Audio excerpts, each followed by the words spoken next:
ज़ेर नज़र जो है ये कुत्ते हैं, आवारा कुत्ते, जो फालिया शहर की गलियों में, सड़कों पर हज़ारों की तादाद में घूम रहे हैं और ये आने जाने वाले मुसाफिरों पे भौंकते हैं, बच्चों को काटते हैं। और इन्होंने फालिया शहर में एक अजीब सा बेहंगम सा जो है वो तमाशा बनाया हुआ है।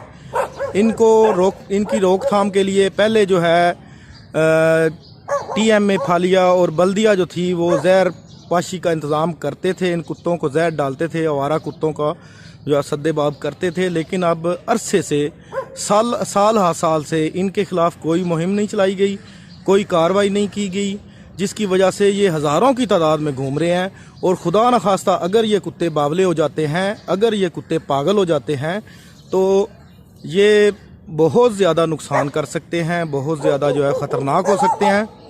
और मेरी अपने चैनल से के तवस्सुत से TMA और AC फालिया साहब से गुजारिश है, इन कुत्तों के लिए जो है वो जहर पाशी का इंतज़ाम करें, इन कुत्तों को जहर डालें।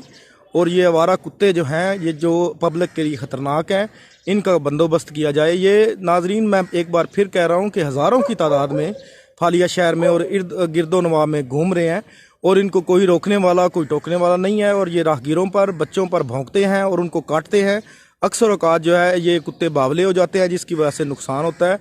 तो मेरी अपने चैनल के तवस्सुत से गुजारिश है कि इन कुत्तों का इंतज़ाम किया जाए और इनके सद्देबाब के लिए जो है वो जहर पाशी की जाए और इनको मारा जाए। बीमारियों का सबब भी बनते हैं। ये कुत्ता जो सामने आप देख रहे हैं दरमियान में जो बैठा हुआ है, ये MSF जिधर लिखा हुआ है, इसके नीचे जो है ये कुत्ता बैठा हुआ है, इसको खारिश पड़ी हुई है।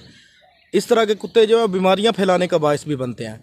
तो इनके लिए जो है वो खुसूसी इंतज़ाम किया जाए। नवीद शहजाद वरिया, तहसील रिपोर्टर, पोल न्यूज़ HD फालिया।